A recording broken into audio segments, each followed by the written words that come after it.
तो आइए student start करते हैं अपनी आज की क्लास, जिसमें हम आगे बढ़ाएंगे मैथ्स का टॉपिक ट्रिग्नोमेट्री। सो स्टूडेंट्स, जैसा कि आप जानते हैं ट्रिग्नोमेट्री में ट्रिग्नोमेट्रिक रेशियो टॉपिक चल रहा है, जिसके कुछ पार्ट हम ऑलरेडी कर चुके हैं। तो इस वीडियो को देखने से पहले आप वो पार्ट अच्छे से देख लें ताकि आपको कोई डाउट और कंफ्यूजन ना रहे। सो आज की क्लास में स्टूडेंट्स मैं आपके लिए लेके आया हूं concept of under root. So students, आज की क्लास में अंडर रूट के बारे में सीखना जरूरी है। ऐसे नंबर्स को प्लस, माइनस, मल्टीप्लाई और डिवाइड किस तरह से किया जाता है, पहले इसको सीखेंगे, क्योंकि अब जो क्वेश्चंस आने वाले हैं ट्रिग्नोमेट्रिक रेशो में, उसमें ये रूट का कॉन्सेप्ट जरूर आएगा स्टूडेंट्स। तो पहले एक छोटी सी क्लास में इसको अच्छे से समझ लेते हैं। जिन बच्चों को रूट के बारे में अच्छे से पता है, उनको रैशनलाइज करना भी आता है, तो वो इस वीडियो को स्किप भी कर सकते हैं। तो आइए स्टूडेंट्स देखते हैं इस क्लास में किन कॉन्सेप्ट पे हम बात करने वाले हैं। तो सबसे पहले आपको रूट के बारे में पता होना चाहिए। देखिए, रूट से कोई वर्ड कैसे निकलता है मैं उस पर नहीं आऊंगा अभी फिलहाल, क्योंकि ये आपको पता है कि अंडर रूट से कैसे निकलता है। ठीक है, एक एग्जांपल उसका भी मैं दे देता हूं। चलिए मान लेते हैं कि अंडर रूट के अंदर एक वर्ड लिखा हुआ है जिसमें 64 है, मतलब एक नंबर लिखा हुआ है। आगे देखेंगे, अब इसको अगर मैं तोड़ूं और रूट से बाहर निकालने की कोशिश करूं तो कैसे निकाल सकता हूं। देखो, इसको 2 से डिवाइड किया तो 32 हो गया, फिर 2 से किया तो 16 हो गया, फिर 2 से किया 8 हो गया, फिर 2 से किया तो 4 हो गया, फिर 2 से किया तो 2 हो गया, और आखिरी में एक और 2 आएगा। तो कितनी बार 2 आ गया? 6 बार 2 आ गया।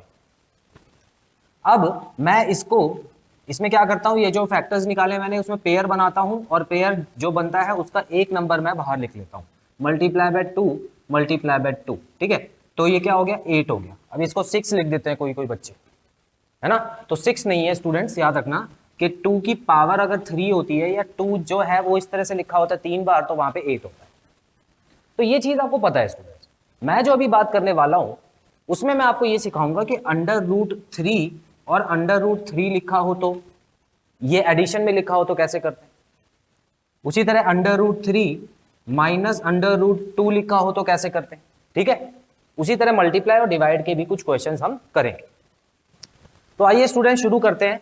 तो सबसे पहले सबसे आसान चीज पे आते हैं, जो कि है प्लस और माइनस। ठीक है, तो प्लस और माइनस सबसे आसान होता है, हमको पता ही है। तो मैं एडिशन के क्वेश्चंस कुछ लेके आऊंगा, और एडिशन जो होता है ना, एडिशन सब्ट्रैक्शन एक जैसे ही होता है। ठीक है, एडिशन और सब्ट्रैक्शन वो हर चीज में एक ही जैसा होता है, चाहे आप डेसिमल के क्वेश्चंस उठा लो, चाहे आप फ्रैक्शन के उठा लो, चाहे आप अलजेब्रा का उठा लो। ठीक है, तो अंडर रूट और बाकी सब चीजें बिल्कुल सेम चलती हैं। अब सेम कैसे चलती हैं स्टूडेंट्स, याद रखना, जब एडिशन और सब्ट्रैक्शन करेंगे तो हमको लाइक नंबर्स देखने हैं, लाइक नंबर्स। अब लाइक नंबर क्या होता है? लाइक नंबर अंडर रूट के कॉन्सेप्ट के हिसाब से ऐसे नंबर्स होते हैं, ऐसे दो नंबर्स लाइक हो सकते हैं जब अंडर रूट में सेम नंबर लिखा हो, सेम डिजिट हो या सेम नंबर, तो वो दोनों लाइक होंगे। ठीक है, अंडर रूट के अंदर सेम डिजिट या सेम नंबर हो सकता है। डिजिट और नंबर में क्या फर्क है? डिजिट होता है 1 का और नंबर होता है 2-3 का, कुछ भी हो सकता है। फॉर एग्जाम्पल, अब इसका एग्जाम्पल देखते हैं। एग्जाम्पल में अगर मैं यहां लिखता हूं √3 और यहां पे लिखता हूं 2√3, तो इसका मतलब आप देखो ये दोनों जो है ना वो लाइक है। कैसे लाइक है? क्योंकि अंडर रूट के अंदर बिल्कुल सेम नंबर है, तो इसको हम बोलेंगे लाइक। ठीक है, लेकिन अगर यहां पे लिखा होता 2 और यहां पे लिखा होता 3√7, तो यहां पर हम इसको अनलाइक बोलते हैं। ठीक है ना, अनलाइक बोलते हैं, तो ये लाइक नहीं। तो ये बिल्कुल उसी जैसा हो गया, उसी कॉन्सेप्ट जैसा हो गया, जैसे कि हम x प्लस एक्स को लिख सकते थे 2x। ठीक है ना, x और x क्या हो गए? लाइक हो गए। या अगर 2x लिखा है और 3x लिखा है तो हम इसको 5x लिख सकते थे। लेकिन x प्लस वाई अगर लिखा होता तो उसको हम प्लस नहीं कर सकते, वो वैसे ही लिखा रहेगा। बिल्कुल सेम कॉन्सेप्ट है। ठीक है ना, यहां पर भी इसी तरह समझोगे तो आपको आसानी से समझ आएगा। चलो, अब आपको लाइक के बारे में तो पता लग गया। अच्छा हाँ, कभी कभी वो धोखा देने के चक्कर में देखो आपके साथ क्या करते हैं, ध्यान से समझना। वो यहां पर आपको देंगे 2, ठीक है, और यहां पर आपको देंगे अंडर रूट 8, है ना। तो ये 2 और अंडर रूट 8, ये दो नंबर आपको दे दिए। अब आपको दिख रहा है ये लाइक है नहीं, है ना, आप इसको अनलाइक समझोगे, लेकिन आपको स्टूडेंट्स बता दूं ये लाइक है। बताता हूं कैसे। देखो कभी भी आपको ऐसा नंबर दिखे ना जो और छोटा हो सकता है, तो उसको और छोटा करना है और उसमें से ये देखना है कि क्या कुछ बाहर निकल सकता है। तो अगर मैं इसको और छोटा करके देखूं तो मैं देख पा रहा हूं यहां पे तो 3 बार 2 आ गया, 3 बार 2 आ गया ना। और मैं ये भी देख पा रहा हूं कि एक 2 तो बाहर निकल जाएगा, मतलब ये 2 तो बाहर निकल जाएंगे, लेकिन एक अकेला अंदर बच जाएगा। तो ये देखो हो गया ना लाइक, समझ रहे हो। तो इस तरह से आपको ये चीज चेक भी कर लेनी है। तो मैं जब क्वेश्चन कराऊंगा तो ये भी आपको बताऊंगा। हालांकि जो लेवल पेपर का होता है, अगर इजी लेवल का पेपर आप दे रहे हैं तो वो ऐसे क्वेश्चन नहीं देते, ठीक है, लेकिन पता होना चाहिए था। चलो इतना कर लिया आपने। अब मैं एक दो प्लस माइनस के क्वेश्चन भी कर देता हूं। देखो आपको पता है कि अगर √3 में प्लस √3 करता हूं, ठीक है, √3 प्लस √3 की बात कर रहा हूं, तो क्या करना है आपको। आपको पता है ये दोनों लाइक हैं और प्लस भी हो सकते हैं। तो आप है ना ये समझना कि इसके बाद कोई भी नंबर नहीं है तो यहाँ पे 1 लिखा हुआ है। ये भी अंडरस्टैंड करने वाली चीज है, ठीक है। अगर कोई भी नंबर नहीं है तो 1 हम लिख सकते हैं ना। तो इसका मतलब ये आपको लाइक पता लग गया, तो पीछे तो √3 ही रहेगा, ठीक है। जैसे इसमें क्या था, पीछे x ही था, लेकिन आगे वाले नंबर को जोड़ देना, बस ये होता है बस। और बढ़ते हैं, एक और क्वेश्चन करते हैं। जैसे यहां पे लिखा हुआ है 2√5 माइनस √5, ठीक है, माइनस वाला भी कर लेते हैं। अब आपको पता है कि देखो माइनस है और ये दोनों भी लाइक है, क्योंकि इनके रूट के अंदर बिल्कुल सेम चीज लिखी हुई है। तो आप ऐसा समझो कि यहाँ पे 1 है, तो √5 तो वैसे ही आ जाएगा, लेकिन आगे वाले नंबर जो है वो प्लस माइनस हो जाते हैं। तो यहाँ पे 1 आ गया तो लिखने की जरूरत नहीं, ठीक है। 2 में से 1 गया तो 1 बचा, उसको नहीं भी लिखोगे तो बात बन जाएगी। आगे बढ़ते हैं। √3 प्लस 2√3, चलिए √3 नहीं लेके कोई और नंबर ले लेते, ये हो गया। √3 प्लस 2√5 हो गया। अब स्टूडेंट्स इसमें हम ये देख सकते हैं कि ये लाइक तो है नहीं, तो इसका जो आंसर है ना वो यही रहेगा, इसको आगे सॉल्व किया ही नहीं जा सकता। ये बिल्कुल ऐसा क्वेश्चन है। x प्लस वाई को अगर हम लिखेंगे तो x प्लस वाई ही लिखेंगे, अगर कुछ नहीं दिया हुआ तो, ठीक है। तो आप इसको ऐसा समझ लो कि जब भी प्लस माइनस का क्वेश्चन करेंगे तो आपको यहां पे लाइक देखना होता है, या अलजेब्रा के हिसाब से सोच के चल लो कि अलजेब्रा में अगर यहाँ पे x होता, यहाँ पे y होता, तो क्या हम करते, तो हम प्लस ही नहीं कर पाते। तो कनेक्ट करके चलोगे तो जल्दी समझ आएगा, कभी कंफ्यूज नहीं होगा। इतना क्लियर है स्टूडेंट्स, ठीक है। तो इसका स्क्रीनशॉट ले लो, उसके बाद हम मल्टीप्लाई और डिवीजन पे आते हैं।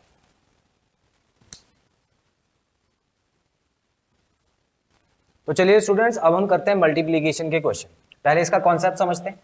मल्टीप्लीकेशन आपको पता ही है, जब दो नंबर मल्टीप्लाई होते हैं, और इसमें आपको याद रखना कि लाइक हो या अनलाइक हो कोई फर्क नहीं पड़ता, है ना। मल्टीप्लाई जो होता है, मल्टीप्लाई क्या बोलता है, मैं सबसे बराबर प्यार करता हूं। मेरी नजर में कोई लाइक अनलाइक कुछ नहीं है, ठीक है, सारे एक बराबर है। तो मैं क्या करूंगा, सबको मल्टीप्लाई होने दूंगा, भाईचारे से रखूंगा, आप ऐसा समझो, ठीक है। तो मल्टीप्लाई जो है वो सबको भाईचारे से रखता है। आगे देखते हैं। तो इसका मतलब यहां पे नॉट रिक्वायर्ड, क्या चीज नॉट रिक्वायर्ड है, लाइक और अनलाइक, ये मत देखना, ठीक है। ठीक है, चलो आपने सोचा कि ये नहीं देखेंगे, लेकिन मल्टीप्लाई कौन सा नंबर किससे होगा ये भी तो बताओ, क्योंकि हमको पता है कि रूट के अंदर एक नंबर होता है, रूट के बाहर एक नंबर होता है। तो किसको मल्टीप्लाई करें, एक ही रूट वाले को मल्टीप्लाई कर दें, या बाहर वाले को बाहर वाले से, अंदर वाले को अंदर वाले से करें, ठीक है। बहुत सारे केसेस बनते हैं ना इसमें। तो मल्टीप्लाई कौन सा होगा, तो स्टूडेंट्स याद रखना, जो बाहर वाला नंबर होगा, ठीक है, जो आउटर नंबर होगा उसको आउटर से मल्टीप्लाई करना है, और जो इनर नंबर होगा, ठीक है ना, उसको इनर नंबर से मल्टीप्लाई करना है। जो रूट के अंदर होगा उसको रूट के अंदर वाले से मल्टीप्लाई कर देना। देखते हैं कैसे, एग्जांपल देखेंगे। अगर मान लो यहां पे लिखा हुआ है √2 और यहां पे लिखा हुआ है √3, तो आपको पता है ये देखो लाइक है नहीं, लेकिन कोई बात नहीं, क्योंकि मल्टीप्लाई कर रहे हैं, मल्टीप्लाई हो गया √6। एक और चीज चेक कर लेना, क्या ये बाहर तो नहीं निकल सकता, लेकिन अभी मैंने देख लिया है कि √6 जो है वो बाहर नहीं निकल सकता, क्योंकि अगर इसको तोड़ोगे भी तो क्या आएगा, 2 × 3 आएगा, और एक एक बार ही आएगा, तो बाहर तो आएगा नहीं ना, तो ये अंदर ही रहेगा। यही आंसर है इसका। दूसरा, मान लेते हैं यहाँ लिखा है 2√3 मल्टीप्लाई बाय 3√2, ठीक है, ऐसे लिखा हुआ है। तो अब इसमें क्योंकि मल्टीप्लाई है तो हम इसमें लाइक वगैरह नहीं देखेंगे, बाहर वाले को बाहर वाले से करना, ठीक है। तो 2 हो जाएगा 3 से मल्टीप्लाई हो गया 6, और बाहर ही लिखना, और जो रूट के अंदर है उसको अंदर वाले से मल्टीप्लाई करके यहाँ पे 6 लिखना। इसको भी आगे सॉल्व नहीं कर सकते क्योंकि √6 जो है वो 6 ही रहेगा। और देखते हैं 3√2 मल्टीप्लाई बाय √2, ठीक है। चलो पहले 3√2 को छोड़ो, √2 और √2 को मल्टीप्लाई करते हैं। अब लाइक वाले मल्टीप्लाई करके देखते हैं, ठीक है। अब हमको पता है कि जब लाइक वाले मल्टीप्लाई होता है तो देखो वो क्या बनता है, सॉरी 2 आएगा यहाँ पे, ठीक है। तो मान लो मैंने इन दोनों को साथ में लिख दिया, लिख सकता हूं ऐसे। और मुझे पता है रूट हटाने के लिए मैं क्या कर सकता हूं, पेयर को एक नंबर में कन्वर्ट कर सकता हूं। तो देखो जब भी अंडर रूट के दो एक जैसे आ जाए ना तो आपको ये काम करना है, सिंपल, ठीक है, कंफ्यूज मत हो। एक और एग्जांपल लेते हैं, देखो यहां पे लिखा है 2√2 मल्टीप्लाई बाय 3√2। कोई बात नहीं, कर देंगे। एक चीज देखो, बाहर वाले को बाहर वाले से मल्टीप्लाई करना है, मुझे पता है, तो 6 कर दिया। अंदर वाले को अंदर वाले से मल्टीप्लाई करना है, तो मुझे पता है कि √2 और √2 क्या होता है, 2 होता है, तो मैंने इसको 2 से मल्टीप्लाई कर दिया, आसानी से कर दिया, ये भी बाहर निकल के आ जाएगा, ठीक है। तो इसका क्या आ जाएगा, 12। इतना क्लियर है स्टूडेंट्स, ठीक है। तो इस तरह से आप कर सकते हो। कभी कभी एक और नंबर हम देख लेते हैं, जैसे कि आगे यहाँ पे 2√5 मल्टीप्लाई बाय 3√10 लिख देते हैं, चलो, ठीक है, क्योंकि 10 भी बाहर नहीं आ सकता, ठीक है, 10 बाहर नहीं आ सकता। तो अब इसको कैसे करेंगे, बिल्कुल वैसे ही, 2 3 जा 6 हो गया, अंदर वाले को अंदर वाले से मल्टीप्लाई कर देते हैं। तो देखो √5 और √10 क्या हो गया, √50 हो गया। अब √50 लिख तो दिया आपने, लेकिन इसका आंसर कुछ और होगा, क्यों, क्योंकि 50 को हम बाहर भी निकाल सकते हैं। कैसे निकालेंगे, देखो मुझे पता है 6 तो बाहर पहले से ही रहेगा, 50 को तोड़ता हूं तो 2 बार में तोड़ा तो 25 बन गया, और फिर 5 और 5, ठीक है ना। तो 50 को ऐसे कर सकता हूं, और मुझे पता है ये 5 और 5 बाहर आ सकता है। अब भाई सीधी सी बात है, ये 6 जो है ये बाहर आते ही इसको मिलेगा, इन दोनों के बीच में कोई निशान नहीं है, तो क्या होगा, मल्टीप्लाई हो जाएगा, खत्म बात, इसमें कंफ्यूज होने की जरूरत थोड़ी है, ठीक है। अब यहाँ पे 5 जब एक बार बाहर आएगा, ठीक है, 2 की जगह 1 5 बाहर आएगा, तो क्या होगा, सीधा सीधा 6 से मल्टीप्लाई हो जाएगा। तो इसका जो आंसर आएगा क्या आएगा, आएगा 30√2, ठीक है। तो एग्जाम में ऐसा आपको आंसर दिया होगा ऑप्शन में, तो ऑप्शन में अगर ऐसा दिया हो और आपका ये आ गया तो आप कंफ्यूज मत हो जाना, आप ये सोचना भाई ये देख तो लूं मैं, और ये बाहर निकल सकता है नहीं निकल सकता, ठीक है। ये बिल्कुल वही केस है, जैसे कि 6/4 आ जाता है तो उसका जो होता है वो 3/2 होता है, बिल्कुल वही है। तो इसको देखना शुरू कर दो अब इस तरीके से, ठीक है स्टूडेंट। अच्छा ये चीज जो है ना, ये आपको एक बहुत इंपॉर्टेंट चीज के लिए मैं आपको बता रहा हूं, क्योंकि आगे मैं आपको रैशनलाइज करना सिखाऊंगा, रैशनलाइज करना, ठीक है, जो कि इसी वीडियो में हम देखेंगे। ये तो हो गया बेस आपका, ठीक है, उसके बाद रैशनलाइज करना सिखाऊंगा, तो आपको ये मल्टीप्लाई करना आना चाहिए, ठीक है। तो स्टूडेंट्स इसका भी स्क्रीनशॉट ले लीजिए, फिर डिवीजन पे आते हैं। तो चलिए स्टूडेंट्स देखते हैं डिवीजन के क्वेश्चन कैसे होंगे। सो डिवीजन का कॉन्सेप्ट क्या बोलता है, बिल्कुल वही कॉन्सेप्ट बोलता है कि डिवीजन में क्या होता है, ज्यादातर आपको काटना होता है ना। तो जो ऊपर वाला और नीचे वाला नंबर हम फ्रैक्शन में काटते थे, बिल्कुल वैसे ही करना होता है, लेकिन इसमें बस याद रखना बाहर वाला नंबर बाहर वाले से कटेगा और अंदर वाला नंबर अंदर वाले से कटेगा। तो वो लाइन चाहो तो आप यहां पर दोबारा लिख लो, आउटर से आउटर और इनर से इनर, ठीक है। चलो अब हम बात करते हैं 1/√3, ठीक है। चलो ऐसा नहीं करके मैं ऐसे लिख देता हूं 2√6, ठीक है। 2√6 को डिवाइड करना है √3 से। क्या करना है स्टूडेंट्स, देखो यहां पर आपको पता है कि √3 और √6 क्योंकि दोनों अंदर है तो इनको आप काट सकते हो, ठीक है। तो इनको मैं काट के यहां पर तो देखो 1 बचा, और √1 है ना, √1 भी कुछ नहीं होता, क्यों, इसका भी कॉन्सेप्ट समझो। देखो √1 है, और आपको पता है कि क्या मैं यहां पर देखो 1 तो अपनी तरफ से मल्टीप्लाई कर सकता हूं ना, 1 तो मैं कहीं भी मल्टीप्लाई कर सकता हूं अपनी तरह से, क्योंकि उसकी वजह से कोई नंबर चेंज नहीं होता, तो ये बाहर निकल के 1 बन जाएगा ना। तो इसीलिए अंडर रूट 1 जब आ जाता है ना स्टूडेंट्स, तो आपको उसको लिखने की जरूरत नहीं है क्योंकि वो 1 बन चुका है। तो अब मैं यहां पर क्या लिखूंगा, यहां पर आ गया 2√2। इस तरह से आपको डिवाइड करना होगा।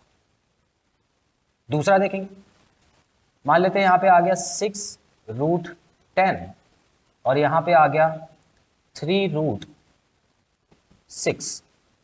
ठीक है, तो यहां पे मन तो बहुत कर रहा होगा कि 6 से 6 उड़ाने का, लेकिन यहां पे गलती से ही मत उड़ा देना, क्योंकि क्या हो जाएगा, गलत हो जाएगा। बाहर वाले को अंदर वाले से नहीं काट सकते, ठीक है, तो इसीलिए मैंने ऐसा एग्जांपल लिया। तो यहां पर मैं क्या लिख देता हूं, यहां पे 2 लिख देता हूं, यहां तो 1 हो गया, लेकिन ये भी कट रहा है, ठीक है, तो यहां पे मैं 3 और यहां पे 5 लिख सकता हूं। तो इसका आंसर आ गया 2√5/3, अंडर रूट 3, ठीक है, अंडर रूट में आएगा 3। तो इस तरह से कर सकते हो आप। एक और क्वेश्चन ले लेते हैं, चलो। तो डिवाइड का मेन कॉन्सेप्ट आपको यहाँ पे समझ आ चुका है, ठीक है ना। तो यहाँ पे 2/3√5 लिख देता हूँ, मल्टीप्लाई बाय या डिवाइडेड बाय 5/4√5 लिख देता हूँ, ठीक है, या 5√2 भी लिख लो, चलो, ये इससे आपको बेहतर समझ आएगा। अब मैं क्या कर रहा हूँ यहाँ पे, ध्यान से देखना स्टूडेंट्स, ये हो गया 3√5 और मतलब 2 ऊपर आ गया, 3√5 नीचे आ गया। अब क्या हो सकता है, इसको मल्टीप्लाई करके मैं पीछे वाला जो नंबर होता है उसको पलटता हूं। फ्रैक्शन में हमने सीखा हुआ है ये चीज। तो इस तरह से हम अब देख सकते हैं कि कौन कौन से नंबर कट रहे हैं। तो देखो, काटने के लिए आपको वही रूल फॉलो करना है, ऊपर वाला नीचे वाले से कटेगा हमेशा, ठीक है। तो मैं क्या कर रहा हूं, ये √5 से √5 उड़ा देता हूं, ये मैं कर सकता हूं, ठीक है। अब देखो कोई कट रहा है, देखो यहाँ पे 2, 3 नहीं कट रहा, 4 और 5 नहीं कट रहा, और नीचे जो ऑड नंबर है वो नहीं कट रहे। एक चीज देखो अब ध्यान से, बचा क्या हमारा, 2 मल्टीप्लाई बाय 4 बचा, और नीचे क्या बचा, 3 मल्टीप्लाई बाय 5√2, 3 मल्टीप्लाई बाय 5√2 बचा। अब आप कहोगे सर अब और कुछ नहीं कट रहा, लेकिन आपको बताता हूं कट रहा है